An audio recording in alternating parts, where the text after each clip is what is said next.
Hi, my name is Calvin Pierce, and welcome to my COMP3122 Applied Data Science Assignment 2.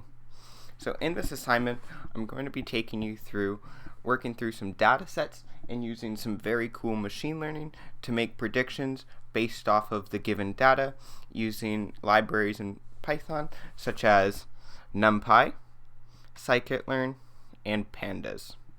So part A, we want to take some features for a tennis match. The features that I have chosen are temperature, rain in millimeters, wind speed in kilometers, whether or not it's indoors, and finally the result, if they're playing or not. So I pre-ran everything just for convenience, but first thing we will do in this assignment is we will import the necessary libraries. So I like to import them all at once, just for convenience sake. So we have NumPy as NP, scikit-learn, importing tree, and that's just to make our predictions. And then we have pandas as PD so that we can store our data set. And so as you can see, I have our little data variable, and we're taking through our data set. You can see all of these temperatures. This is in Celsius. If you didn't guess, by the way, I apologize for not labeling it. We have the rain in the millimeters. And we run that, and we just use pandas to store that data set inside of a data frame, and we store that into the trained data, and I'll just print that out just for readability's sake. You can see it looks nice and beautiful. The reason I had it set off in blocks of 5 is just for readability's sake as well. And we'll go down. We have our unique test data. You can scroll up. None of it exists inside of our actual test data, inside of our training data, rather. And then we'll take our decision tree classifier, or if you remember when we imported scikit-learn, we imported the tree. We're going to use it right here. And so we're getting our decision tree classifier, and we're splitting up the values. So this side just takes all the values of the training data, so ignoring the yes or no values of the plain row, and finally the results, aka the plain row, the yes or no values, and we'll make a prediction. So if we look at our test value, we can see it's 28 degrees Celsius. We got 22 millimeters of rain, 60 km/h winds, but we're playing indoors. And so our system says, yes, you can play. Next, it's -1. It's not rainy. It's not windy. We're supposed to be outdoors. No, we're not going to play. It's too cold. Lastly, it's 16 degrees, so a little mild of a temperature. I don't know if I personally would want to play, but it's not raining. We have 5 km/h winds. That's very manageable. We're outdoors. Yes, we can play. We're going to get the game on. And then we're going to go through. Okay, guys, part if you B. can hear me clearly and if everything we are is creating fine, a please CSV type file 1. to decide if a person has COVID or not. And we're going to take 30% of that data set as our testing data and 70 as our training data.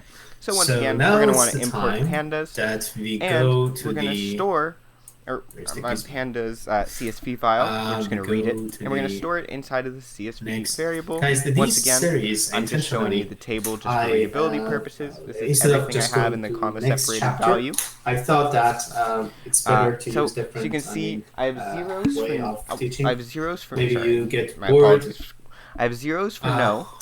Class. 1 is for levels of severity, Maybe for you get such bored as from the fever, just reading the cough, book. or sore throat. So it's not a bad idea to. And in the other variables, such as loss of taste, loss of smell, methods. 1 is kind of So just I standard used the data as a yes school or a no videos very much. So you can scroll down, and finally we have the result on the right. They are 4 years So old. So what we're going to do is we're going to do the same thing as last time. We're going to store all of our data inside our variable x and all of our results inside of our variable y. I'm just going to print those for readability in case you didn't every session believe me. you start with a kind of And then question, we're going to and import they're more relevant stuff to each from other. scikit-learn, So which is very cool. and at the end of So what we're going to do is we're going to have this line right here that's basically splitting up our data. If you remember, I said I wanted to take 70% of the training data and 30% of the testing. So we're splitting up our data into these variables right here, and you can see scikit-learn actually splits it up for us using our data that we declared up here, our results guys, that we it's declared just, here, kind of different and the wording. test size Let me just is state these two. 30%, which means So the training normally data, in which data it learns off of basis, we and call learns this like a how table, right? to make the predictions, is going to be the 70% the of the concept of data. data science, And then next, we're importing our tree again.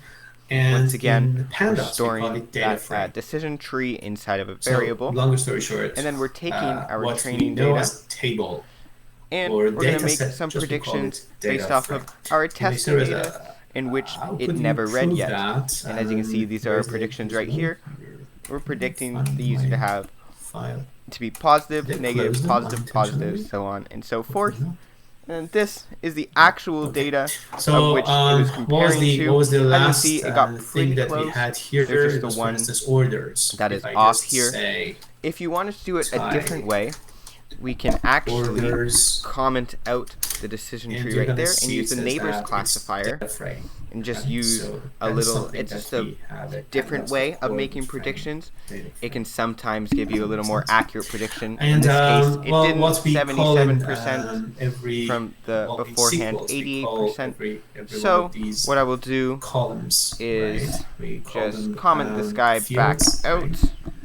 So here, the result of every column, we call them series. And we can just keep our decision tree. This is not so I just think the coolest thing about this assignment was just using scikit-learn and learning all about how computers can kind of make predictions and accurately guess based off of data, and how well they can do it with really a limited amount of data, because 30 rows in the real world isn't a lot from the data doing frame. as Is it powerful possible to calculations have as it actually is. It's very cool. And that concludes standalone my series? assignment. And the answer is yes.